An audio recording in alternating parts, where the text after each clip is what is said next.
ఎన్టీఆర్ జిల్లా నందిగామ మండలం అంబారుపేట గ్రామ ప్రభుత్వ సచివాలయానికి విద్యుత్ బకాయిలు పేరుకుపోయాయి. దీంతో సచివాలయానికి అధికారులకు విద్యుత్ సరఫరాను నిలిపివేశారు. అంబారుపేట గ్రామ సచివాలయానికి సొంత భవనం లేకపోవడంతో అద్దె భవనంలో కొనసాగుతుంది.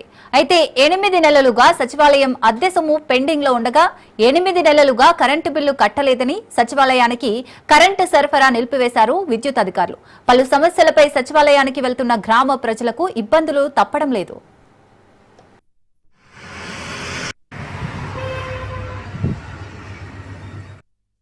మాది ఎన్టీఆర్ జిల్లా నందిగామ మండలం అంబారుపేట గ్రామం అండి. గత నెల రోజుల నుంచి మా గ్రామ సచివాలయంలో విద్యుత్ అనేది లేదు.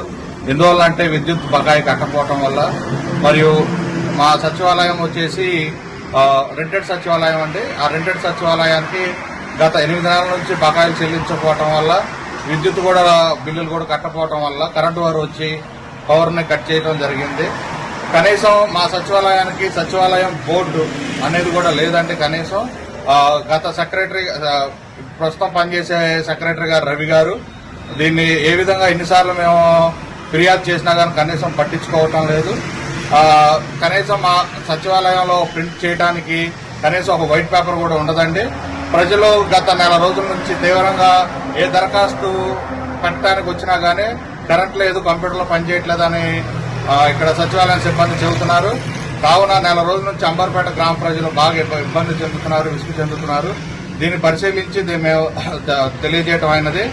ముఖ్యంగా గ్రామ పంచాయతీలో నిధులు మేము లేటెస్ట్ గా ఆర్టీఏ ద్వారా అప్లై చేస్తే 300 రూపాయలు నగదు ఉందని తెలిసింది. గతంలో 14th ఫైనాన్స్ అయితేనే ఉంది, గ్రామ పంచాయతీలో ట్యాక్స్ కలెక్షన్ అయితేనే మొత్తం 9 లక్షల రూపాయలు అమౌంట్ ఉండాలి.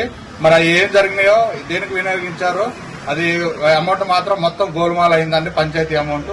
సో దీన్ని తీవ్రంగా ఖండిస్తూ మేము తెలియజేస్తున్నాం.